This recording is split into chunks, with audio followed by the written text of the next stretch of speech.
Welcome to the Terrible Podcast with your hosts from SteelersDepot.com, where you can find all your latest and greatest Steelers news. It's Dave Bryan and Alex Kozora, always lit, talking Steelers. And now, here's Dave and Alex.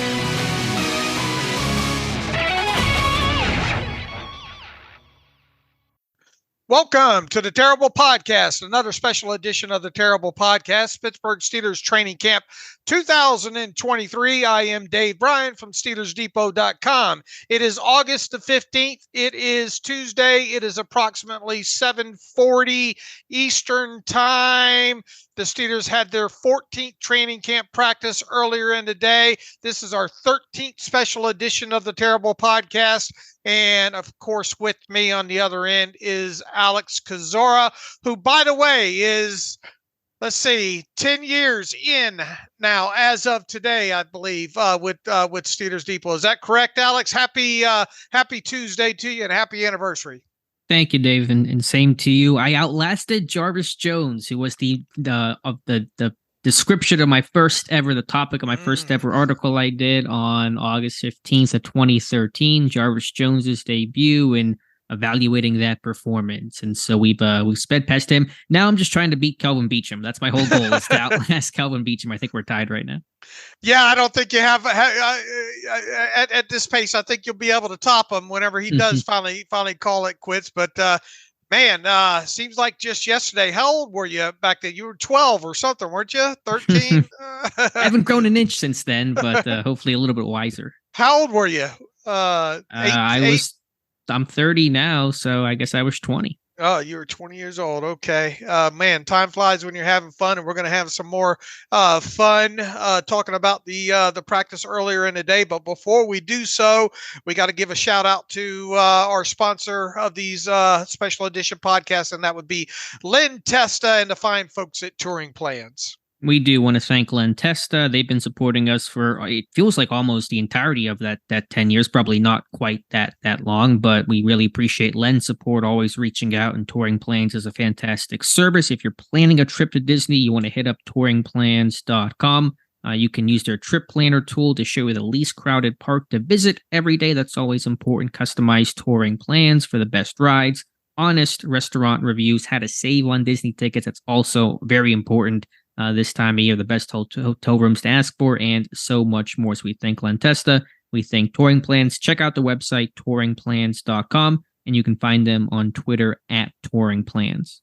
Absolutely. Okay. As usual, we get to the housekeeping portion of the section of the podcast where we talk about transactions and injury updates, and this might consume about 5 minutes here, right?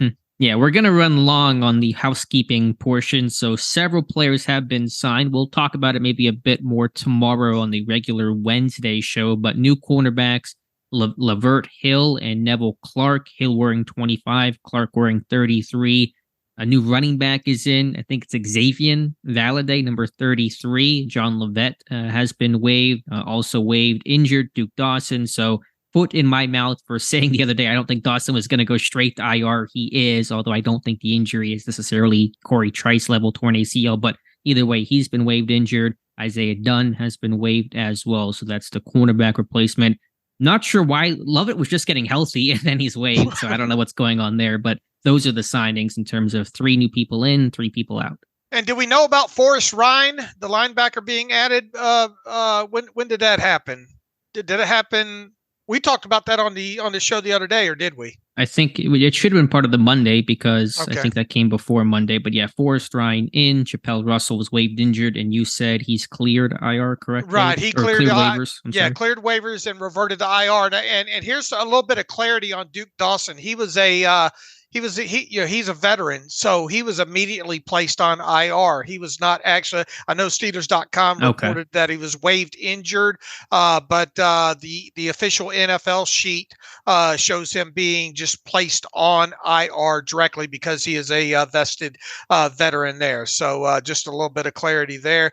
Boy, that Xavier Valade. We'll talk a little bit about him on the to be the Wednesday morning podcast and all. But a guy that Shrine Bowl product, and it'd be interesting to see if he gets some work in this preseason game. All right, and what about injuries? How about the health of the team coming out of this practice?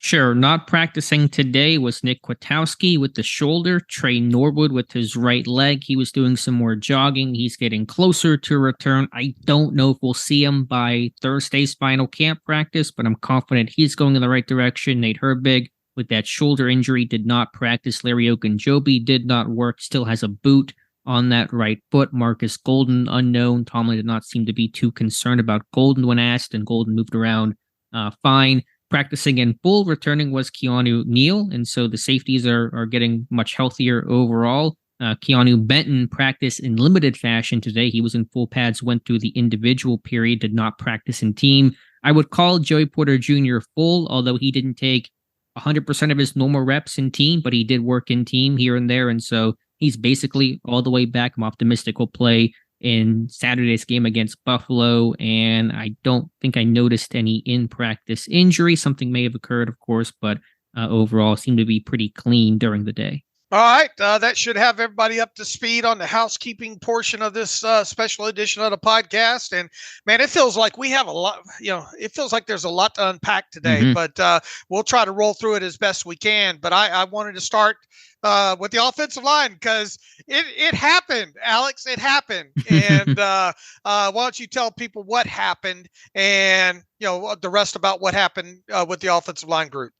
The one position we have not seen rookie 7th round pick Spencer Anderson play this camp was center. Dave, we've been talking about this for a while, especially after the Herbig injury. Will we see Anderson at center? And you saw him at center today. He got, a decent amount of reps there. He played some guard, played some tackle, so it wasn't all in the middle, but he did work there. Was down on the field early, getting some reps in, getting some coaching points and pointers from Nate Herbig and Mason Rudolph. So it was okay overall. There weren't any bad snaps that I saw. There was one, pulled the old BJ Finney where he didn't snap the football. Everybody else knew he didn't. So I'm assuming that's probably on Anderson. But I guess, for a first time out, it was okay. All right. Now we wait and see what transpires in the preseason game, if he can get in there and get a few snaps that way as well too. But at least they are now working him in at the position. What else happened on the offensive line today? Some pretty trending upward for Broderick Jones. I would say so. Some really good reps against Nick Herbig, and those two have had excellent battles throughout training camp, but Jones convincingly won all 3 of the reps on Herbig today. And I think Herbig, he was laid off the ball on 1 snap, so it was a pretty easy win for Jones, but still really good, I think, day for him. I thought Dan Moore did well. I have one, and I'm regretting that you started with the O-line because I kind of have a take here that's probably stupid and it's going to sound really bad, and I'm not even going to tweet it out because people will yell at me. I'll just say it on here.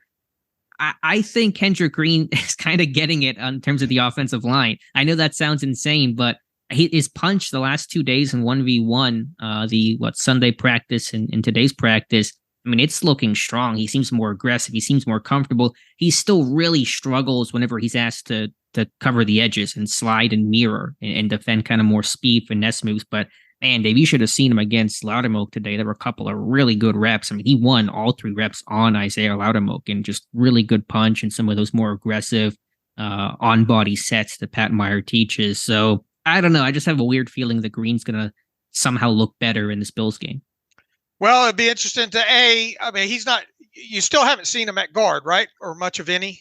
I haven't, although it was a little notable in that 1v1 period. He took a couple reps at center, but then took the final 3 on Latrobe as a left guard. And so are they going to maybe give him a bit of a look here? Or are they just trying something different? I mean, we'll have to see. He's not gotten any team period as a guard, but he actually kind of took some left guard aligned snaps in 1v1 today. They're giving him every opportunity, aren't they? They are. And again, the tape from the other night wasn't that appealing. It was bad. But I want to, and maybe this is some sort of weird false hope. And listen, I'm not a Kendrick Green stan or anything like that, but I can feel him getting it a little bit more than he has in the past. Will it be enough? Who knows? It's not trending that way Anderson's, I think, playing his way onto the roster right now. Anderson, by the way, seems to be taking LaRaven Clark's a couple reps from LaRaven Clark, second team offensive tackle. Clark still got some work in there, but I'm seeing Anderson kind of steal a couple of those that I hadn't seen before. So I think Anderson is playing his way on. Green is not, but I just feel like, I mean, it may be too late, but I think Green is kind of finally picking it up on some of the Myers coaching points. All right, and if people listening, Josh Carney has a film room up on Spencer Anderson earlier in the day, so stop by SteelersDepot.com and check that out if you got some time here. All right, offensive line. Let's go to the quarterback position now. Yeah, I would say it was a good day for Kenny Pickett. He was really firing the ball in on some of those short intermediate routes, showed touchdown field. There was one play that, yes, he would have been sacked easily by Cam Hayward, but had a really good corner, 7 route to Calvin Austin, deep downfield for, I think I have it as a 30-yard, air yards and a little bit of run after from Calvin Austin. But I thought Pickett, a bit of an early struggle in 7 shots, but, responded well towards the end. I thought the other quarterback struggled more. Mitch Trubisky threw a pick, was picked off by Elijah Riley. Thought Mason Rudolph threw a couple of bad balls. There was one really good route that Gunnar Olszewski ran, beat Jalen Elliott, and Rudolph just kind of short-armed it. And one of those moments where it should have been a great play overall that falls incomplete. So I just didn't think the quarterbacks... I thought the offense in general was kind of sluggish and had some issues that I hadn't normally seen fundamentally today. But I thought the quarterbacks behind Pickett with Trubisky and Rudolph were not at their best. All right, let's move back to the running back position. And actually, just one other quick note on right. quarterbacks. I don't know if this is intentional or just a misread by Rudolph, but he has fired so many contested catch opportunities to Hakeem Butler this year. There was one today where, Marjorie Harper is all over him. There's no separation, and Rudolph just threw it. I don't know if Rudolph's not seeing it or if he's just trying to give a veteran or kind of a guy fighting for a spot in Butler an opportunity, but I've seen a weird almost fascination with Rudolph trying to throw contested curls to Hakeem Butler. Interesting. All right, now on to running back. Probably not a ton of notes here. I don't know if Valladay worked in team. I don't have it in my notes, but I may have missed something there. A lot more running back snaps for Connor Hayward, who I think is going to be used in that capacity when needed, when called upon at some points throughout this year. I think this conversation probably is better served for tomorrow, but there's been a big discourse about Jalen Warren I saw on Twitter today. I posted that clip of that great run that he had in the Bucs game, and so I don't really know what talking point to offer, but I do kind of have a thought in my head, and this is not me coming down on Najee Harris. I like Najee Harris more than I think most people on Twitter seem to like Najee Harris, but I do kind of have the question. I'm trying to answer it myself, and so I might post it to you, and we could talk about it more tomorrow. What does Najee Harris do better than Jalen Warren? Yeah, I think let's save some time here and let's tease that for tomorrow's podcast. How about that? Because I'm with you. We could have a pretty good conversation about that, I think, there. And I think that does all stem from that clip that you posted from the game the other night. I think it was the 10-yard run, right? Mm-hmm. You even highlighted that in the last podcast in the tape review. And all like that. So, surprise, there's a tease for you. Tune into the Wednesday morning podcast. I think Alex just had a pre-production meeting with me there. Our first in 10 years, our 10-year anniversary. Let's have but I wanted to plant the seed for the listeners and for you, Dave, so I didn't spring this upon you tomorrow because I've been thinking about it. And again, we'll get in the conversation more tomorrow. I'm not trying to discredit Najee Harris. Just a question I asked myself today that I'm thinking about what the answer to that might be. And this Xavier Valladay, pretty good sized kid, I think overall. He 6 foot 198. I haven't gone deep to see special teams work that maybe he got with the Texans and all like that. But I know looking at his college stats there, over 40 explosive runs of 20 yards or longer in his college career there, and obviously was a Shrine Bowl guy. Josh Carney had a write up about him at the time. All right, let's move to the wide receiver position here. What do I have at wide receiver today? I don't know if anything in a major way stuck out. Trying to think overall, because again, the passing game was a little bit sloppier today. Calvin Austin had a good catch downfield. I saw Calvin Austin take 1 rep from a running back alignment. They actually ran old school, 1990 split backs. It was a running back, I think Greg Bell or somebody, and then Austin to the right of Mitch Trubisky. They actually came on the Elijah Riley interception. I believe that Austin was running an angle route out of the backfield. And that's stuff I did in like NCAA 14 when I played with my Idaho Vandals, just kind of messing around. So I know that Najee Harris in the spring had mentioned about Austin in the backfield, and we hadn't seen it so far this camp, but I saw it today. I want to tuck that one away. Maybe we'll see it later in the year. All right, there's nobody other than Najee Warren and Anthony McFarland right now. In other words, nobody below those guys is pressing McFarland. We'll have to see about this Valladay kid, right? Yeah, but there's also, I mean, Connor Hayward is getting legitimate running back time. So if you want to kind of talk about that and potentially outsiders, but I mean, no, Greg Bell, I think Greg Bell's got some explosiveness in a decent game, but he's not pushing for a 53. Hagens is not pushing for a 53. And the Valladay just got here. We'll have to wait and see on that. All right. And let's see, we just covered the wide receiver position. Tight ends.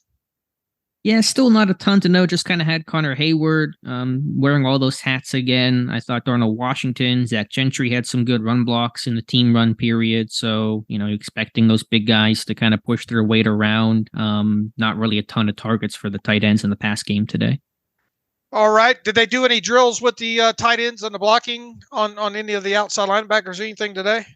There was a run blocking drill. I don't know if the tight ends were even involved. It was O-line, D-line. There weren't any one-on-ones today. It was kind of doing some 4-over-3, 4 defenders, 3 eligibles, and your pattern matching and doing those kinds of things. So I don't necessarily chart all of those. So I don't have a lot of notes on what those guys did today. I think Washington had one nice catch over the middle on kind of a tightly contested play. It was a good ball from, I forget who threw it, I think Trubisky, but pretty quiet on my notes from the tight ends today.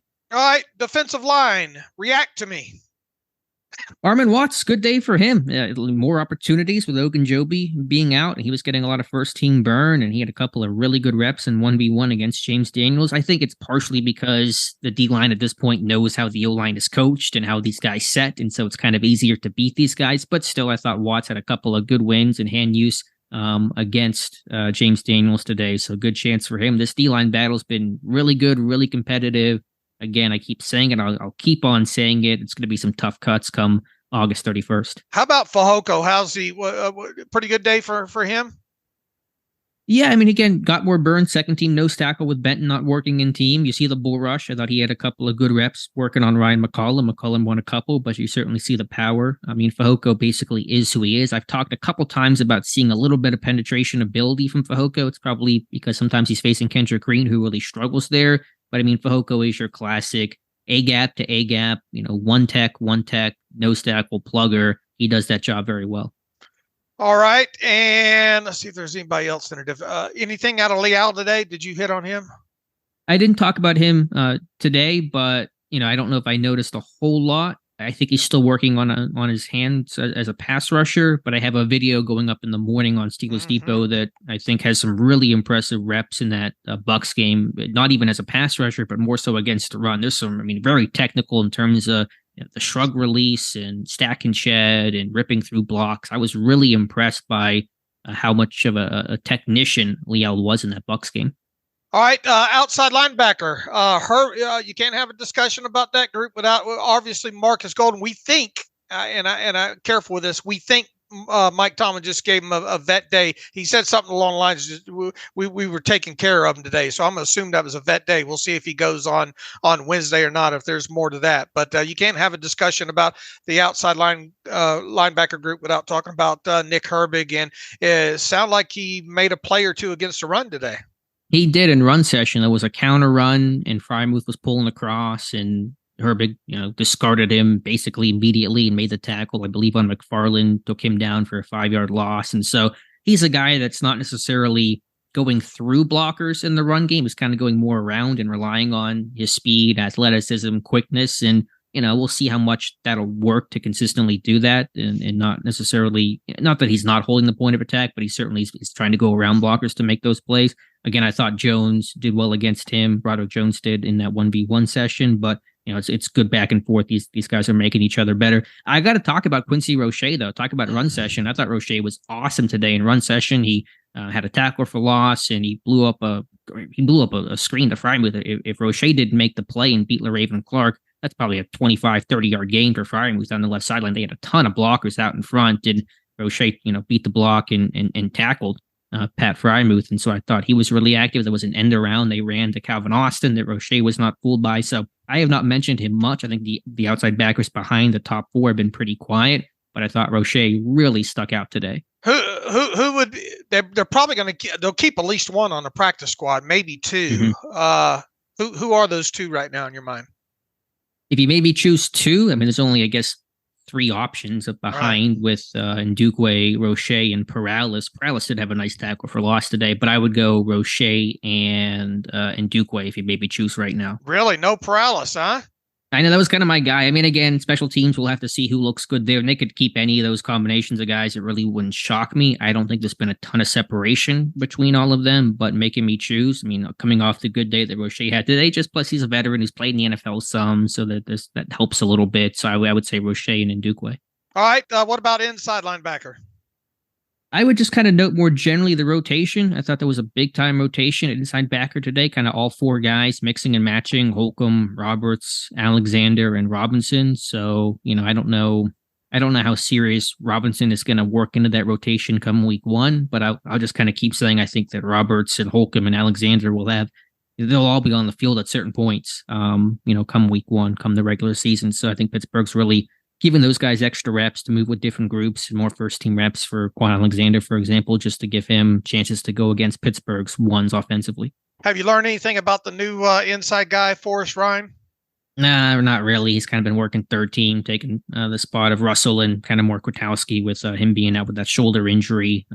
He's average size. I don't see anything that stuck out to me too much, but I hadn't been looking for it that much either. All right, let's move to the cornerback position. A lot of this room's changed on the back end. Yeah, it has. I don't know how much Hill and Clark were working in team today. I don't think I noted them. So they were working in individual periods, of course, but probably more tomorrow where they kind of will go into full integration into the team period. About Levi Wallace. No one talks about poor Levi Wallace. This guy has steady days. He's consistent. Never coming here talking about, man, Dave, Levi Wallace had a really bad day today. He got beat and burned and missed a tackle. I mean, he had 3 breakups today, 1 in 7 shots and 2 on the final 2 plays. And I don't know exactly the story. Maybe someone else will be able to report it, but I'm pretty sure there was some steak and lobster on the line because the defense was super happy about Levi Wallace with back-to-back breakups on Deontay Johnson to close out practice today. So that's a dude that's just been consistent and steady. Porter, like I said, they were managing his reps a little bit today, but he had a breakup in 7 shots on George Pickens. So he kind of stuck out in those more limited reps, but Levi Wallace was just, making plays today in coverage. We don't talk about Chris Wilcox still on the roster much. Yeah, he was the one actually getting some of those reps in place of Porter. So, sometimes the second team corners would be Pierre and Porter, but then you saw Wilcox and Pierre get some second team reps as well. I was trying to look at his size because we had that conversation that he's bigger than I thought he was. And I guess he is, the numbers are the numbers in terms of him being 6'1" and change, almost 200 pounds. I just haven't seen much. He's played some safety, he's played some corner. There's a bit of versatility there, but I mean, maybe he's really good in the classroom and they kind of like that aspect. He is working ahead of, I guess it'd be Luke Barku or Harper, whoever's the third team left corner. And maybe he's a bit more physical than Barku, but I don't know how much he's going to stick around. I don't know. I sure wish Barku would have made that tackle coming downhill in that preseason game there, but he missed that one. How's the battle between Elijah Riley and Chandon Sullivan going? Yeah, Riley had the pick today. Sullivan almost had a pick in a skeleton kind of individual period on a throw to the flat that hit off his hands. I think both guys have had good camps. I think Riley's a bit more, like I said before, the rundown type because he's got that safety body and probably plays a bit more aggressive downhill. Sullivan's a bit more of a true nickel, true cover type of guy. So I don't know which way this thing's going to go. I'm still kind of leaning Riley, but Sullivan has been more consistently working ahead of Elijah Riley in team, and he got the start, I believe, in that game as well against Tampa Bay. So we'll keep watching, and I think this one could really go down to the wire. Safety, getting some bodies back and getting 3 of them on the field at one time. Can I get an amen?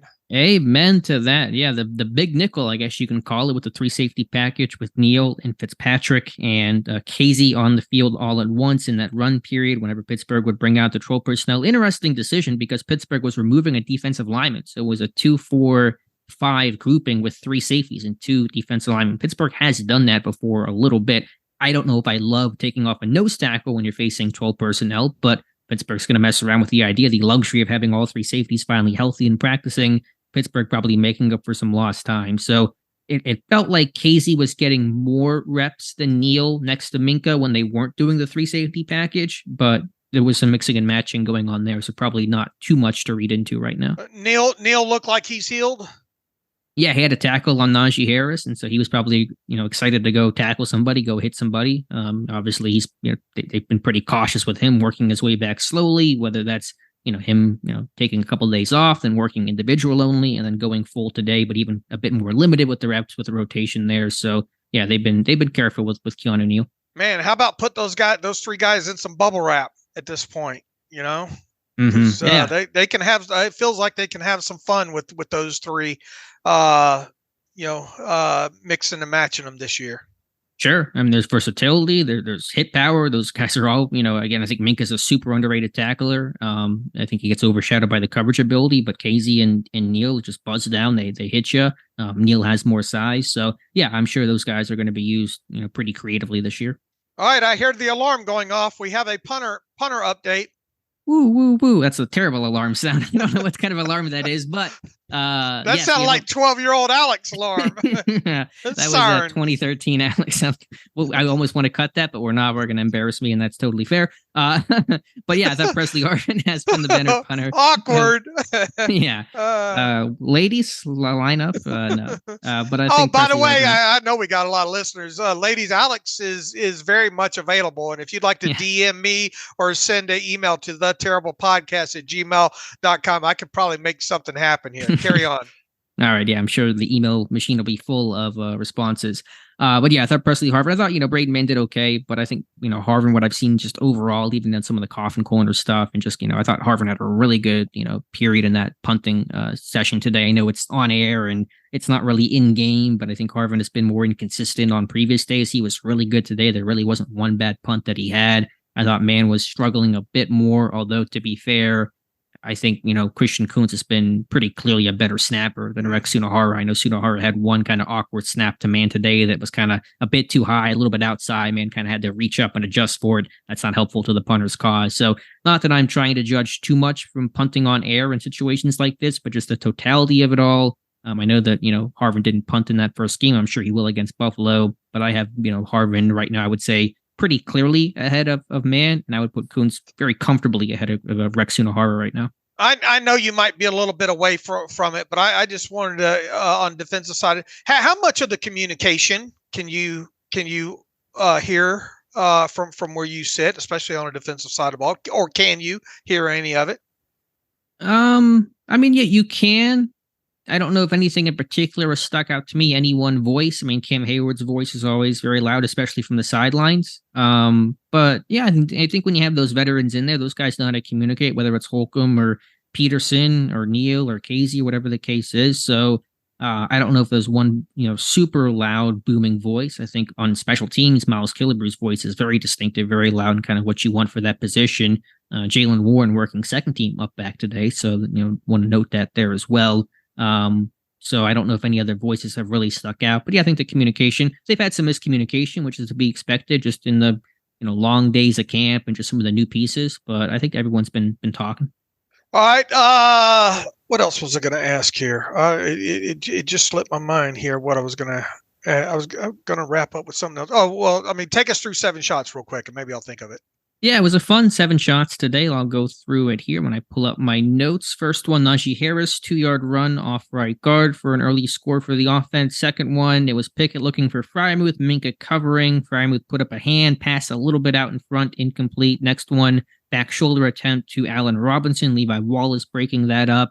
Next one, Joey Porter Jr. breaking up a throw right side to George Pickens. So at this point, the defense is up 3-1. They're feeling pretty good. Mitch Trubisky, second team, comes in. Trubisky looks left, finds Connor Hayward right for a touchdown, pretty open. Next one, little kind of Y stick to Rodney Williams. Tough play there to defend if you're Miles Killebrew. So now it's tied at 3-3. And very interestingly, Mike Tomlin calls the first teams back on. First team offense, first team defense for a winner-take-all. You don't see that one too often. And so first teams are back in.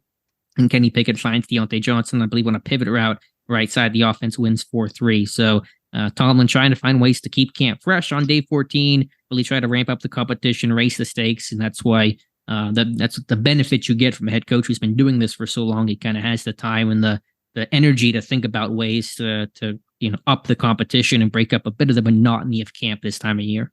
I remember what I was going to ask you. It's about your post at 9:30 this morning. For people that didn't get by the site, what did you mean? Will the Steelers play how they practice? Yeah, it didn't. It probably sounds a little bit harsher than the critique was meant to be. It was just kind of some of the little things when we talk about how much Kendrick Green has been used at fullback, which did continue for 2 or 3 snaps a day in run period, and how much we've talked about Pony, and they have used Pony so much this camp, probably on, I don't know, a good 10% of their plays if I just had to kind of guess at a number. And then to not see that inside these games, you kind of wonder if you're going to do it this much in practice, why will you not apply it to a game? Now, I understand it's just one game. They're trying to work on a bunch of different stuff. Hopefully, we may see it for the next 2 games, but when you only have 3 games, there's obviously 1 fewer opportunity than there used to be when you had 4 to work on all this stuff. And so I just want to see, if you're going to dedicate this time to it and it looks, decent in practice, let's at least look at it in a game, see how these players function in these roles, see what you can glean from it. And then even return stuff where, I understand Pittsburgh was playing their backup specialists in this game where it wasn't, Boswell and Harvin and Kuntz and all that. But to see Jordan Berg get all those return opportunities, you'd almost want Olszewski and Austin back there just because you got to find out what those guys can do, Austin especially. So why rob those opportunities? You don't get a ton of them inside games. You never know what you might get in one particular game. Bunch of touchbacks, not a lot of punts that are super high, and they don't have return opportunities. So I just, I know that you want to give Bird the opportunity, but I think it's probably in the best interest of the team to give Austin and Olszewski as many chances as possible because they are far more likely to be your return guys than Jordan Bird is going to be. All right. You have all that laid out in that post this morning. Boy, we got a lot of content up on the site as well, too. So if everybody gets a chance, try to swing by SteelersDepot.com tonight. Alex, you got 2 more of these in you? I think ready or not, here they come. But no, I think we'll be okay. All right, you and I will be back on Wednesday morning with a full version of the Terrible Podcast. We'll probably try to keep that to about an hour there. You'll be back out at Saint Vincent College in Latrobe for the team's 15th training camp practice of 2023. And then you and I will be back together Wednesday night to recap what you observed out there. So let's see. In the meantime, you can follow me on Twitter at Steelers Depot. Follow Alex on Twitter at Alex_Kozora. Follow the show at Terrible Podcast.